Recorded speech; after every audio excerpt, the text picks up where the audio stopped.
Assalamualaikum warahmatullahi wabarakatuh. Alhamdulillahi rabbil alamin. Wa bihi nasta'in ala umuri dunya waddin. Wa ala alihi wa sahbihi ajma'in, amma ba'd. Sidang pemirsa sekalian, jadi pada kali ini saya akan membahas yaitu mengenai 5 perkara yang tidak kita sadari ketika kita mengerjakan solat. Kita mengerjakan solat tiap hari, puluhan kali, tiap bulan, tapi kita tidak menyadari perbuatan-perbuatan yang dapat membatalkan sembahyang. Apakah 5 perbuatan? Yang pertama yaitu tidak mendahului imam. Kenapa tidak dibolehkan mendahului imam? Karena imam merupakan pemimpin kita ketika kita mengerjakan solat secara berjamaah. Maka apabila kita mengerjakan solat secara berjamaah, maka kita harus mengikuti imam. Ketika imam bertakbir, ketika imam ruku, ketika imam sujud, maka kita mengikuti imam. Maka ketika imam ruku, sujud, maka kita tidak boleh mendahuluinya. Adapun berbarengan antara imam dan makmum itu juga tidak boleh. Karena hadis riwayat daripada Malik Abu Hurairah pernah mengatakan bahwasanya kenapa orang-orang yang tergesa-gesa dalam mengerjakan sholat itu dikarenakan di ubud-ubud mereka itu terdapat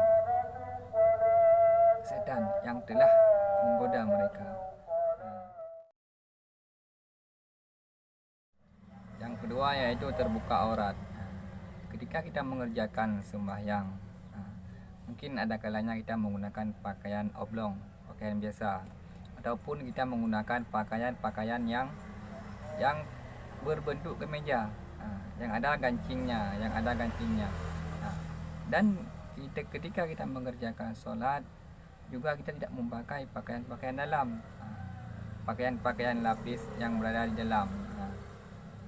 Maka kita ketika mengerjakan solat, kebanyakan saya memperdapatkan bahwasanya orang laki-laki kebanyakannya itu tidak memperhatikan pakaian yang mereka gunakan ketika mereka mengerjakan solat.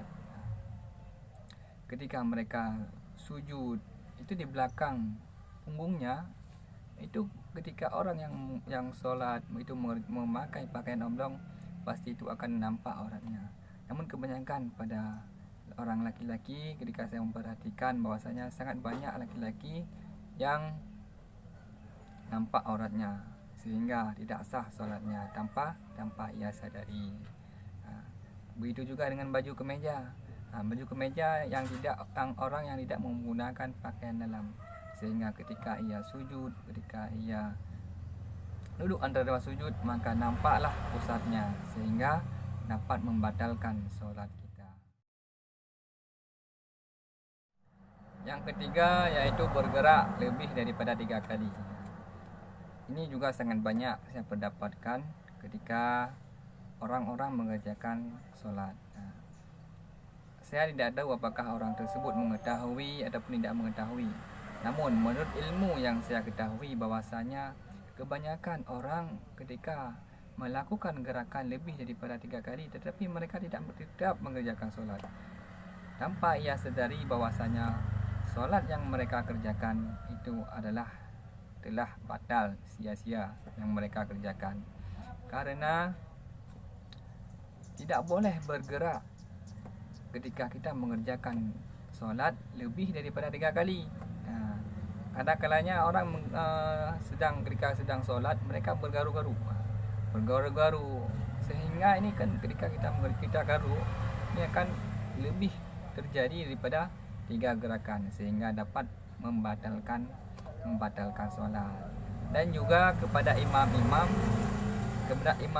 yang hafid, imam-imam yang mempunyai suara-suara yang merdu seperti kebanyakan orang yang kita ketahui.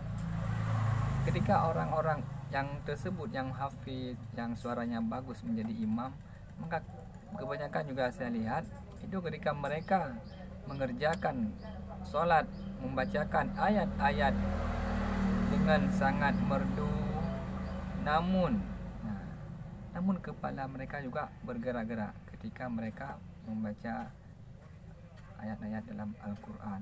Contohnya yaitu A'udzubillahi minasyaitonirrajim. Maka itu akan membatalkan membatalkan solat seseorang. Terlebih lagi orang tersebut menjadi imam. Bukan hanya dia saja yang batal solatnya, bahkan seluruh makmum-makmum yang mengikutinya akan membatalkan solatnya. Maka itu sangat jarang orang memperhatikan. Yang keempat yaitu menelan sisa makanan yang ada di rongga-rongga mulut. Tanpa kita sadari, ketika kita mengerjakan solat, ada kalanya terdapat sisa makanan yang terdapat di rongga gigi. Maka para ulama berbeda khilaf tentang ada makanan yang terdapat di dalam mulut seseorang. Maka ada para ulama yang mengatakan bahwasanya apabila sisa-sisa makanan yang ada di dalam rongga gigi kita, dalam mulut kita, apabila makanan tersebut sampai tertelan, maka sebagian para ulama mengatakan bahwa solat juga membatalkan solat. Itu juga harus kita perhatikan. Walaupun ada perbedaan khilaf. Ada yang ulama yang mengatakan bahwasanya itu tidak apa-apa, dan ada yang ulama yang mengatakan itu dapat membatalkan solat. Namun pendapat yang kuat itu lebih baik menurut saya, kita harus membuangnya atau mengambilnya dan membuangnya. Maka itu lebih baik daripada kita menelannya. Adapun kita mengambil, meletakkan di dalam saku bajunya. Yang kelima yaitu yang dapat membatalkan solat kita, yaitu membunuh binatang. Membunuh binatang, bagaimana contoh membunuh binatang? Membunuh binatang yaitu seperti membunuh binatang dalam solat, yaitu ketika kita membunuh nyamuk, membunuh nyamuk yang berdiri di tangan kita. Terlebih lagi apabila kita mengerjakan solat berjamaah dan kita mengerjakan solat tersebut di dalam masjid.